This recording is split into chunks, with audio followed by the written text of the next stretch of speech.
Um, Nasa langit na ba ang mga taong namayapa na? Sabi ng Panginoong Jesus sa John chapter 3 verse 3, Jesus answered and said to him, "Most assuredly, I say to you, unless one is born again, he cannot see the kingdom of God." Yun nga po, kailangan kang maging born again, ipanganak muli. Kumbaga, hindi born again religion na. Born again in a spirit, sa spirit ng Panginoong Hesus Kristo. Okay? Ibig niyang sabihin doon sa verse na yon, kung gusto mong makapasok sa kaharian ng Diyos, kailangan mong parang maging isang bata muli, batang maliit, batang bagong panganak. Kumbaga parang wala pang muwang, kumbaga malinis ka, wala kang bahid na kasalanan. Kailangan kang ipanganak muli. Kumbaga, baguhin mo yung buhay mo. Kumbaga, kung ikaw ay makasalanan at hindi mo kilala ang Diyos, kailangan mong magdasal, humingi ng kapatawaran sa Panginoon sa iyong mga nagawang kasalanan at baguhin kang muli. Yun ang ibig niyang sabihin sa sinabi niyang yon sa John chapter 3 verse 3 na kailangan, kasi tinanong nga siya, diba, kung bago ka makapasok sa kaharian ng Diyos, kailangan ay maging parang walang muwang kang bata, isa kang malinis muli sa kanyang paningin. Kailangan mong baguhin ang buhay mo para sa kanya, para ikay makapasok sa kaharian ng Diyos. At sinabi pa niya, karugtong nito sa isa pang verse na sinabi ni Jesus, tatapot yung mga mayayaman ay mahirap makapasok sa kaharian ng Diyos. Diba, may nagtanong sa kanya, may nagsabi sa kanyang lalaki, kung paano at saan ba ang kaharian ng Diyos. And yun nga, mahirap nga raw makapasok sa kaharian ng Diyos sa mga mayayaman. Kung gusto mo makapasok sa kaharian ng Diyos, yung yaman mo, ibahagi mo sa mga nangangailangan. Yun ang mensahe ng ating Panginoong Jesus.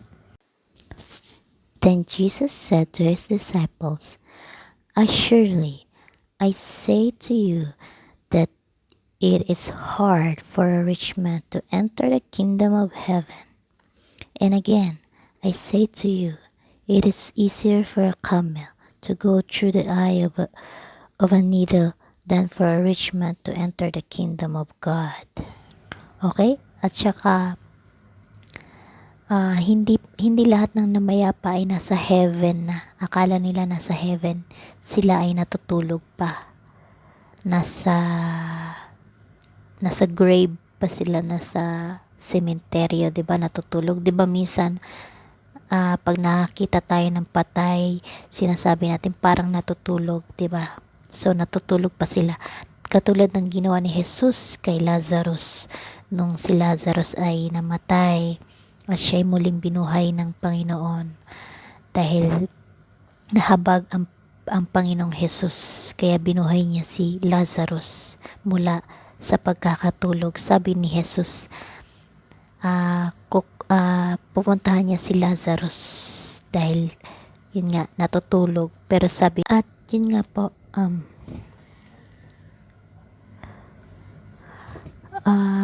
at sinabi ng mga propeta, kung siya ay natutulog, kung siya ay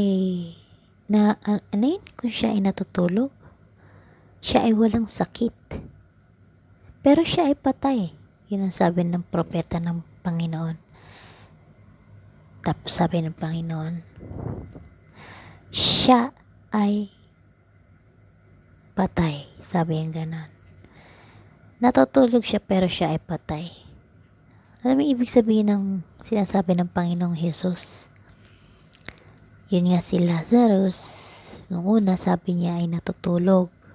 Pero yung mga propeta niya hindi siya syempre maintindihan dahil malalim masyado yung kanyang mga words. I mean, yung bagang meaning ng mga sinasabi ng Panginoong Jesus ay pag inisip mo, siya yung nakakaintindi, pero pag sinabi niya na, alam mo yung level ng knowledge or skills ba yan? Yung talino ng Panginoon, hindi talaga matutumbasan ng sino man. Kasi, hindi natin hawak kung anong nasa isip ng Diyos, diba? At si Jesus ay isang simbolo ng maka-Diyos or isang simbolo ng sa English nabasa ko sa Bible verse is the image of invisible God. He is the image of the invisible God, the firstborn over all creation. For by him all things were created, that are in heaven and that are on earth, visible and invisible, whether thrones or dominions or principalities or powers. All things were created through him and for him, and he is before all things, and in him all things consist, and he is the head of the body, the church, who is the beginning, the firstborn from the dead, that in all things he may have the preeminence. Okay? So, paniwalaan natin si Jesus at ang Diyos lamang sa langit.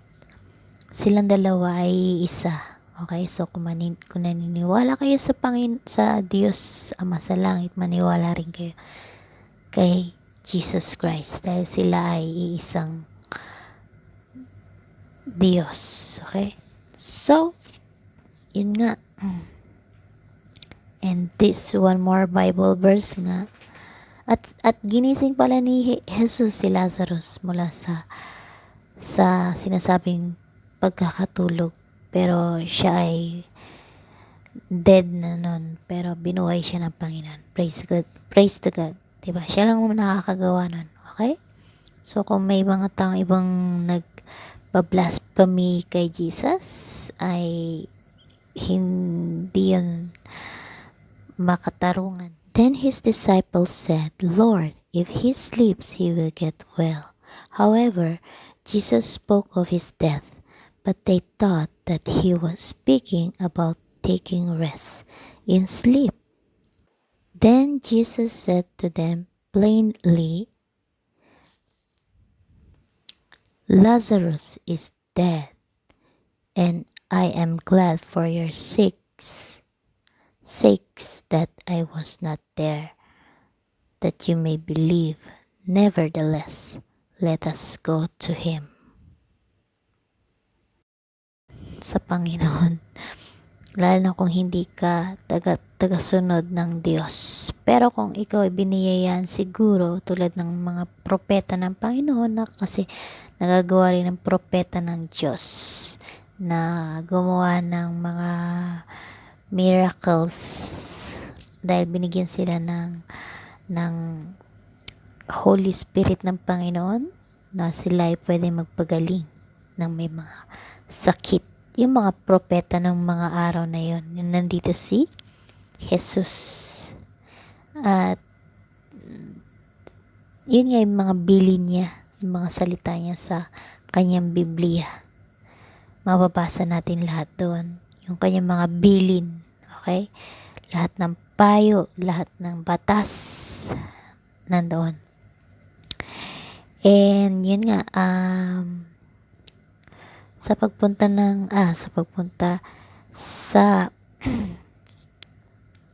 kasi darating muli si Jesus, darating muli ang ating Panginoon, and hindi lahat ay nasa langit. Or kung may iba man nasa langit, baka sila ay binibigyan lang ng pagkakataon ng Diyos na bumisita doon. Okay? Or yung talagang sigurong masasabi natin baka mga talagang, kasi nung namatay si Jesus, si Jesus, meron na siyang nakakasama sa langit. Yun na yun talagang totoong mga tagasunod niya at naniniwala sa kanya, at saka mababait na mga tao. May mga kasama si Jesus ngayon sa langit, okay? Hindi lang siya. Kasi si Elijah at saka si Moses, sila ay buhay. I mean, si Elijah nung araw na yun, kinuha siya ng Panginoon, ng Diyos na buhay mula dito sa lupa, inakyat siya sa langit. Para ewan ko kung anong bakit naisama si Elijah na ganon. Kasi may mga, basta basahin niyo yung mga Bible story about sa mga propeta ng Panginoon Diyos. Si Moses, namatay siya pero parang na-resurrected ata rin siya at sinamak sa kaharian ng Diyos sa langit kasama si Jesus. Di ba nga nung may story din doon sa Bible na si Jesus may kausap na dalawang witness doon sa mountain, nakasama niya yung dalawa niyang propeta. Sino yung dalawang propeta na yun? Yung isa, John ba yung pangalan? I forgot kung sino yung isa. Yun, dito pa sila sa lupa. Then si Jesus nandoon sa mountain, parang may kausap siyang dalawang propeta. Ang mga sinasabi ng iba, yun, sino ba daw yung dalawang yun na nagpakita kay Jesus? Si Elijah ba yun? At si Moses? Okay, so yun yung mga maraming mga pag-aaral tungkol sa Biblia, kasi hindi lahat nalalaman ng mga salita ng Diyos or makakakuha talaga ng eksaktong paliwanag sa mga salita ng Diyos sa Bible. So, yun. So, sa pagdating ng Panginoon Jesus, mabubuhay ang mga patay. Lalo na yung mga namatay dahil sa Kanya. Yun ang unang-unang mabubuhay muli. Then, isasama ng Panginoon Diyos sa rapture. Alam niyo, rapture day? Yung pagkuha niya sa kanyang mga anak bago sa kanyang pagdating. Then, bago mangyari yung Armageddon. Okay? So, yun nga, hindi lahat ay nasa heaven na ngayon. Ang mga namayapa ay wala sa heaven. Okay? So, kung sino man yung meron sa heaven ngayon, di natin alam kung sino sila. Pero, kasi kung babasahin natin according sa Bible, ay wala pa sa heaven ang mga namayapang mga tao. Pwera lang kung talagang may mga maswerteng nandoon na kasama ang Panginoon or sinasama ng Diyos doon dahil gusto makita ang kanyang kaharian. Okay? So, parang ganun din yung sa lupa ngayon. Lahat tayo ay may pagsubok. Everything may mga pagsubok sa buhay. So, dun nga sa pagdating ng Panginoon Diyos ay i-judge tayo ng Panginoon according sa ating mga ginawa dito sa lupa. Okay? So sabi nga doon, babasahin muna ang nagawa mo dito sa lupa, kasi there's a Bible verse na sinabi, and there's a book were open. I will read the Bible verse, okay?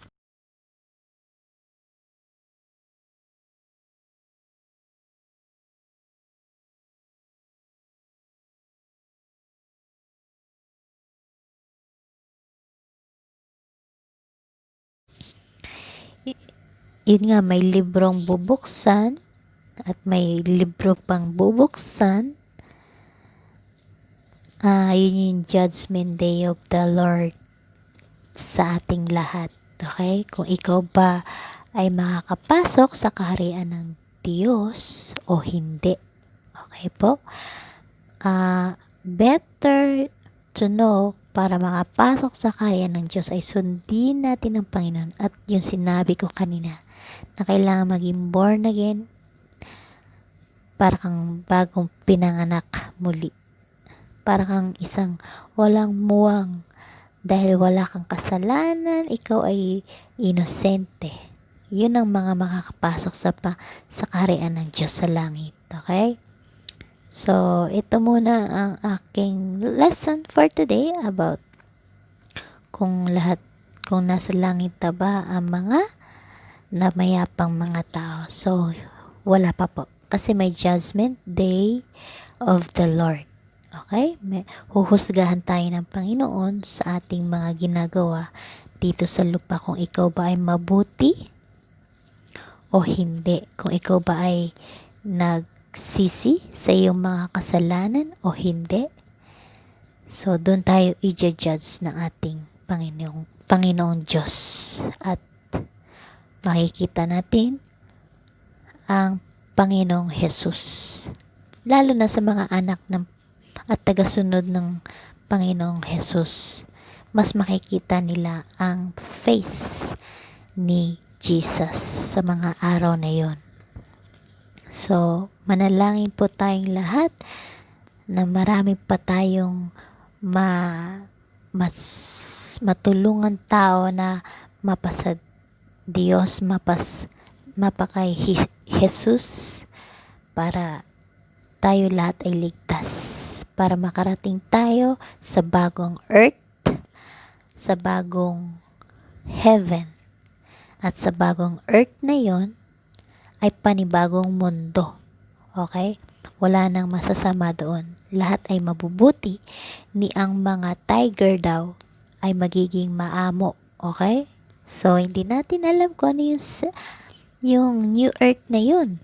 Pero, basahin po natin yan sa Bible at mga story sa Revelation. Okay?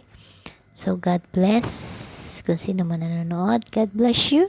And more power to us, to all children of God, na magkaroon pa tayo ng malakas na pananampalataya sa Panginoon at gabay ng ating Diyos, na mabigyan tayo ng magandang paglalakbay para sa Kanya.